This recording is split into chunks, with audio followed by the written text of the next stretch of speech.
A number of years ago when we were looking for a cottage, we met a great realtor. He was so excited to be able to help us find our first leisure property. And every time he'd get out of the car, he would do a very interesting, strange thing.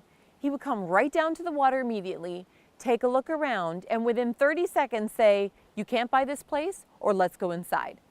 Now, we could never figure out, we just assumed that this gentleman was a bit obsessed with waterfront.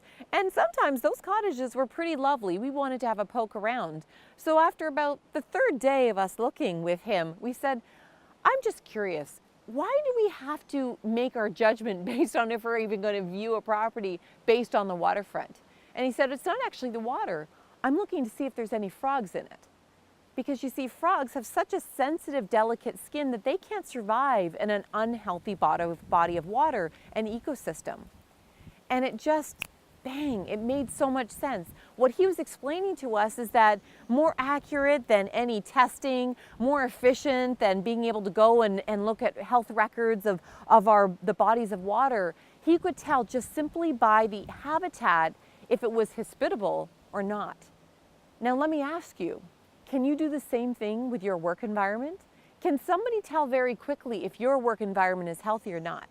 Now, you may be so immersed in it you can't tell, but in actual fact, I bet you're doing that every time you walk into a new business, where you go get your coffee, where perhaps you go for dinner, where you do your shopping.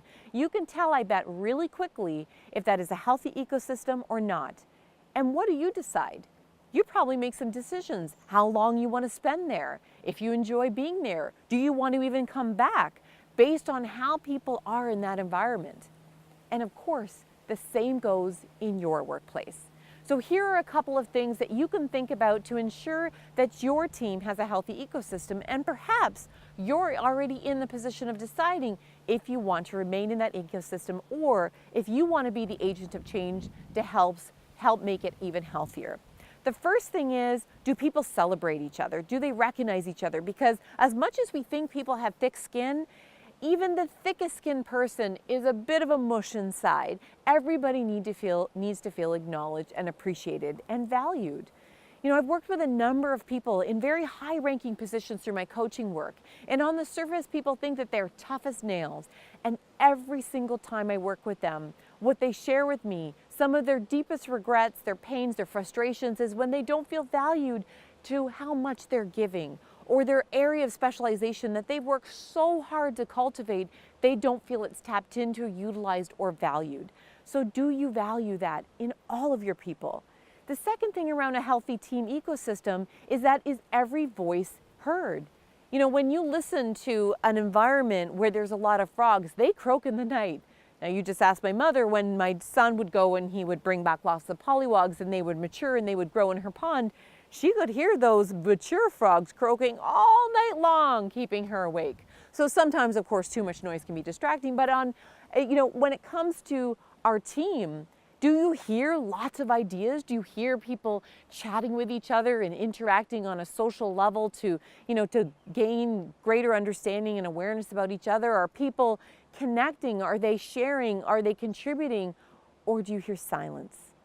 Because when you hear silence, that probably means that there's a toxicity that's setting in or has already set in. And here's the third thing that you can look into.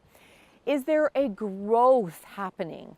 You know, when healthy ecosystems such as in bodies of water, the population grows and it grows. And so my question to you is, do you have people who want to come and work for your team? Do you have a lineup of people who are waiting to get in and therefore you have a stack of resumes? Do you have people inquiring about your organization or about when there's a possibility? There's a number of organizations that I've worked with where they never ever have to post a job ad. Because as soon as somebody leaves through natural attrition, they retire or perhaps their spouse moves away and they get a new job, they are the best recruiters for that team, that organization, and they say, you know who you need? You need this person. They're connected in the industry, they know who it would be a great fit, and they actually are the best recruiters and don't rely on the traditional recruitment process. And so the question is, do you have people who want to grow and be part of that team? And frankly, are there people who are already there growing and nurturing as well? Or are they stale and stagnate and there's just no appreciation or acknowledgement for the importance of growth within the team. I hope this has given you a perspective on the importance of focusing on healthy team ecosystems.